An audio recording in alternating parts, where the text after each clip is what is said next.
తెలుగు కథ వింటారా ఛానల్ కి స్వాగతం. బ్రహ్మరాక్షసిని ఉచ్చాటన చేసిన వారికి 1000 వరహాలు ఇస్తామని రాయలవారు చాటింపు వేయించారని ముందు వీడియోలో విన్నాం కదా, గుర్తుందా? సరే, ఈ చాటింపు వేయించిన 4 రోజులకు గడ్డాలు మీసాలు పెంచుకుని మొకాన రూపాయి వెడల్పున్న కుంకుమ బొట్టు పెట్టుకుని కాషాయ గుడ్డలతో ఒక భూత వైద్యుడు రాయలవారి దగ్గరికి వచ్చాడు. బ్రహ్మరాక్షసిని ఏలిన వారు అనుమతిస్తే నేను ఉచ్చాటన చేయగలను అన్నాడు భూత వైద్యుడు. అలాగే కానివ్వు, కానీ అన్యాయంగా రామలింగాన్ని త్వరపడి చంపించాను అన్నారు రాయలవారు విచారంగా. తమరు విచారించవలసిన పని లేదు, అంతగా అవసరమని సెలవిస్తే ఆ బీద బ్రాహ్మణ్ణి బ్రతికించే శక్తి కూడా నాకు ఉన్నది అన్నాడు భూత వైద్యుడు. అంతకంటే కావలసింది ఏముంది? మీ వల్ల అయితే రామలింగాన్ని బ్రతికించండి అని కోరారు రాయలవారు. కానీ తాతాచార్యుల వారికి మాత్రం గుండె ఆగిపోయినంత పనైంది. రామలింగం తిరిగి బ్రతికితే తనకు తాటాకులు కట్టక మానడని ఆచార్యుల వారికి తెలుసు. అందుకని ఇప్పుడంత శ్రమ ఎందుకులండి? ఒకవేళ తమరు శ్రమపడి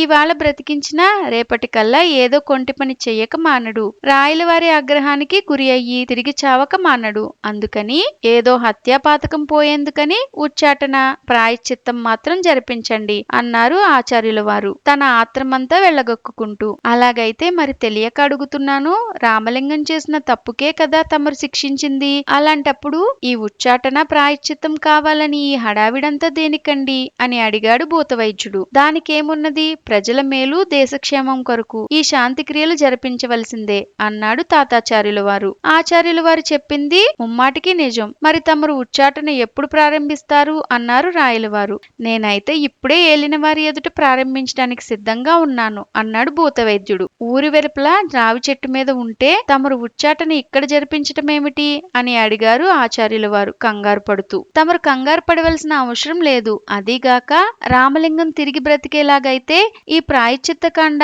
అవసరం లేదని కూడా తమరు సెలవిచ్చిందే కదా అన్నాడు భూత వైద్యుడు. అందుకు సందేహమేమున్నది అన్నాడు ఆచార్యుల వారు.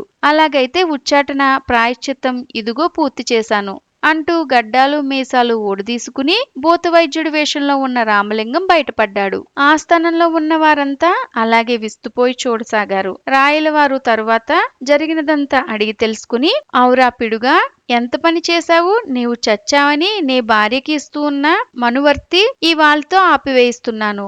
ఒప్పుకున్నందుకు గాను ఉచ్చాటనకివ్వాల్సిన 1000 వరహాలు మాత్రం ఇప్పిస్తున్నాను. ఇక నుంచైనా బుద్ధి కలిగి నడుచుకో అన్నారు రాయలవారు. దంపినమ్మకు బొక్కిందే కూలి అని అనుకుని రామలింగడు 1000 వరహాలతో ఇంటికి చేరుకున్నాడు. ఇలాంటి మరెన్నో కథలు వినాలనుకుంటే తెలుగు కథ వింటారా ఛానల్ ని సబ్స్క్రైబ్ చేసుకోండి. మరొక మంచి కథతో మళ్ళీ కలుద్దాం.